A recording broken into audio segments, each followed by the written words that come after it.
Welcome back, everybody. Just another boring day in the office. I'm here with my pal Gex. That's not in the script. And we're just waiting for something interesting to happen. I got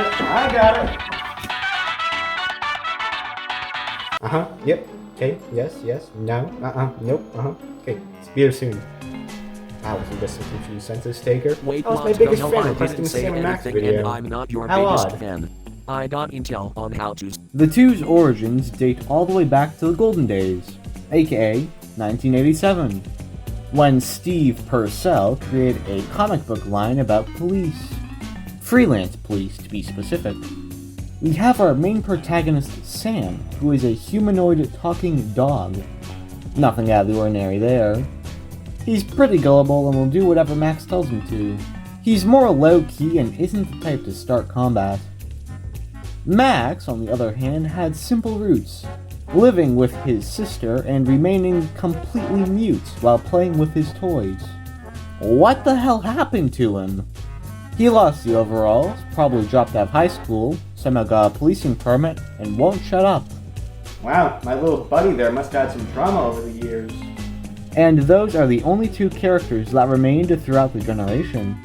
Now these two thingies are partners, which nowadays refers to significant others. Now, how exactly would you classify their relationship? Alright, let's see. They are... allies. I don't like the idea of shipping them. These comics were moderately popular at the time, but didn't have hardly as much recognition. That all changed when LucasArts decided to make a click-and-point game based off of them in 1992. You know LucasArts, Monkey Island, Star Wars, Indiana Jones, just some simple projects, nothing too big. So in November of '93, the prodigy was born in the form of Sam and Max Hit the Road, a game where you join the titular duo on a quest for a missing Bigfoot. So it opens up with this Frankenstein science guy who kidnapped some girl. I see, we're taking a plot from the Mario universe. Okay then. So Sam and Max ram in, confusing the place with the Lincoln Tunnel. That's oddly comedic, okay. So Max violently attacks the scientist, and Sam just watched.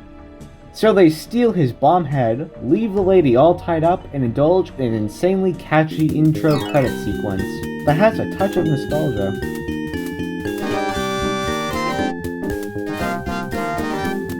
Damn, this music does slap though. Then we are now in their office headquarters. It's kinda dirty and cluttered, but has a TV, so that's fine. Now what makes this game funny? I know. Max, where should I put this so it doesn't hurt anyone we know or care about? Out the window, Sam. There's nothing but strangers out there.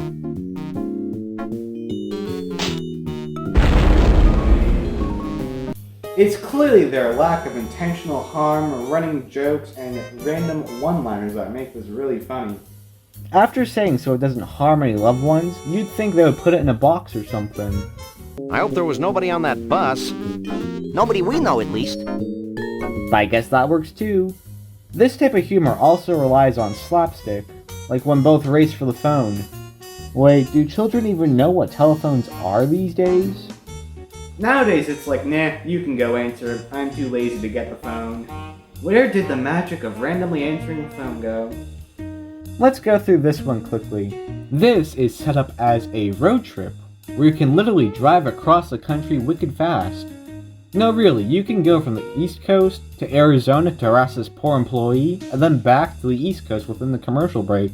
So the locations are themed after actual places in the US, which adds to the authenticity. And in order to complete the game, you literally have to click on everything you see. Like, how was I supposed to know that you had to let Max torture the poor kitten in order to get the transcripts to give to this carnival guy? Ooh, whack-a-mole. Sorry Max, it's just too tempting. There are these little side minigames to play where you get to dress up with two in the most ridiculous of outfits, or play bootleg Battleship, or use your 50-pack of Crayola to paint a picture. All featuring commentary from yours truly. And that is about all I have to say about Hit the Road. It's a fun game overall, with random jokes that come straight out of left field. And it's really worth a try since it's only a few dollars on Steam.